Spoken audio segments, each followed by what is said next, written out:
Derek from the Olive Oil Co. Today, we're not cooking, we're baking. We're making a rhubarb crumble. Of course, the most important thing of a rhubarb crumble is the rhubarb. This comes from the farm of my back garden. We chopped off some stalks, chopped them up into pieces, just froze them a day or so ago. You can use either frozen or fresh for this recipe. So here we have an 8x8 baking dish. The first thing you want to do is mix your rhubarb and berries together. Just gonna get all that in our dish. Now you can use whatever mix of berries you want. We have a frozen mix of cherries, blueberries, and blackberries in here. But again, you can do whatever you want. So as long as you have 2 cups of each, both of rhubarb and these berries, you're good to go. So once you have all those in there, we're just going to give them a quick little mix. Next, what you want to put in is 2 tablespoons of maple syrup.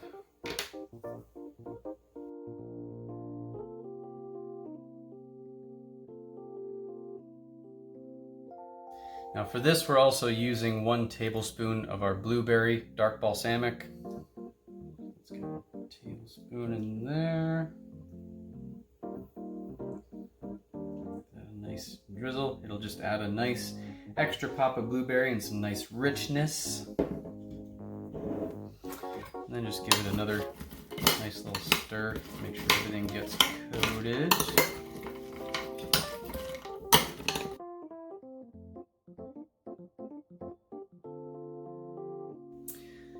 Next, you want to add half a teaspoon of vanilla extract.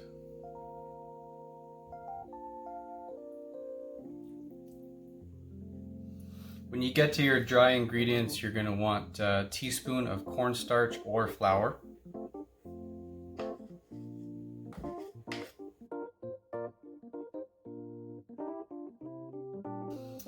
And you also want a beautiful teaspoon of cinnamon. I love cinnamon so much. It's so good for you too.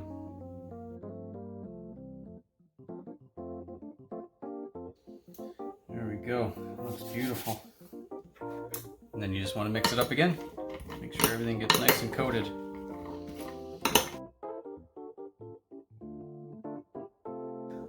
Once you are done with the rhubarb and berries, you want to get your oven set to 350 degrees for 40 minutes. So we've just got it preheating now. We're moving on to our topping now. So you want to start with 1.5 cups of oats. Make sure you make this in a separate bowl.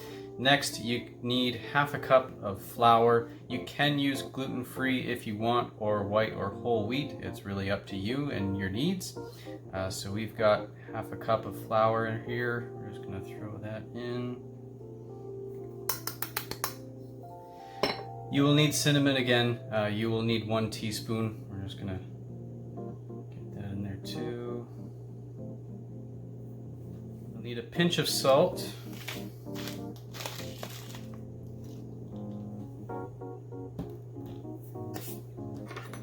You just want to take this and kind of mix it and mash it together a little bit.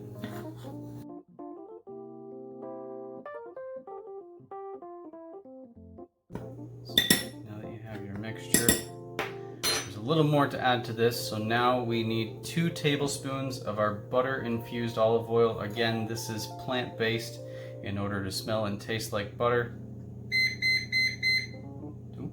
It's preheated. Ready to go. Just 1 and 2. You'll also need maple syrup again, so we're doing 3 tablespoons of this.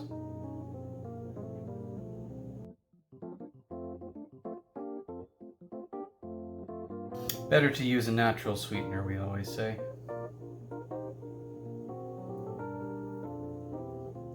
And then for more product from our store, we're using 1 tablespoon of maple balsamic.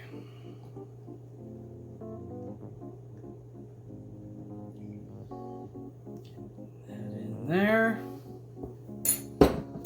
Now you really want to make sure you mix this up and get it. You almost want to press it down as you take a bit and mix it, so you're getting your nice topping kind of clumpy.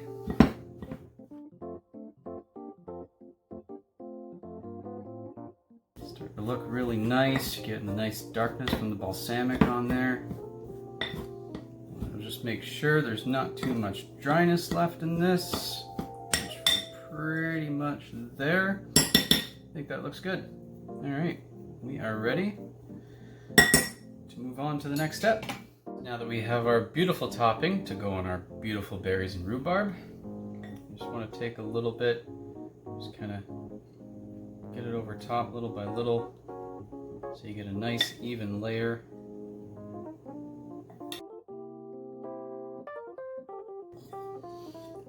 You kind of want to just make it so that you don't see any more of the berries and rhubarb.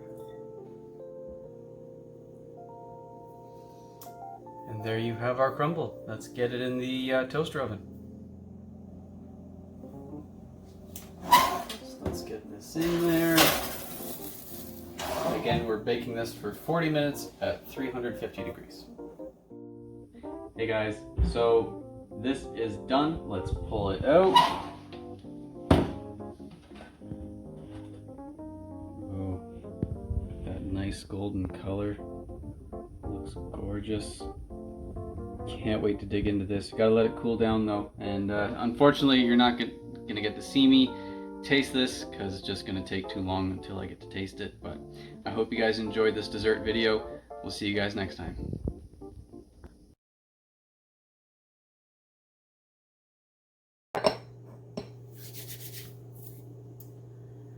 Oh, I still need cinnamon. Actually, do you want to do that with focused on me? Like my face? It's fine. I got it. Just keep rolling.